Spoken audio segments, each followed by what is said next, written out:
এখন যে ফোনটির কাজ করব সেটা হচ্ছে কি একটু ভিন্ন রকম গল্পটা হবে, তো আপনারা অবশ্যই শুনেন।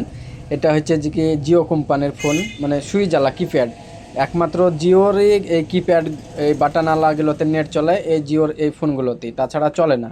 তো যাই হোক, তো এই ফোনগুলো একসময় আমরা অনেক বেছেছি বা কিনেছি, পুরাতন নতুন অনেক একসময় চলেছে, এখন আর চলে না। এখন আমাদের কাছে অনেক বহুত পড়ে আছে পুরাতন, বা ভালো ফ্রেশ সেটও আছে। তো আমরা এই সেটগুলো আর কাস্টমারকে দিই না, আর কাস্টমাররা নেয়ও না। কেউ যদি চায় তাও আমরা বলি কি না এই ফোনগুলো, কেন কি এই ফোনগুলো অনেক বয়স এলো বা অনেক সমস্যা হয়।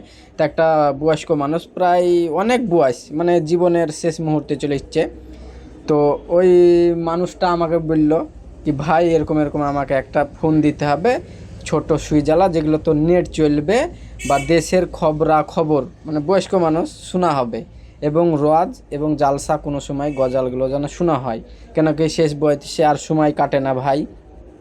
তো আমি বলছি কি সেরকম কোনো ফোন নাই, তো জিও আছে নেবেন?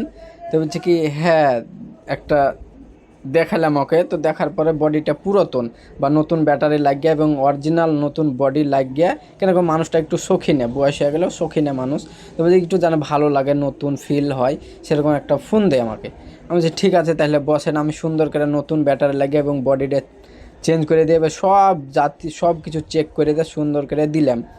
তো এই ফোনটাতে বয়স্ক মানুষটার কাছে কত টাকা নিব এবং কত টাকা নেওয়া ঠিক, আপনারা অবশ্যই আমাকে কমেন্ট করে জানাবেন। Thank you.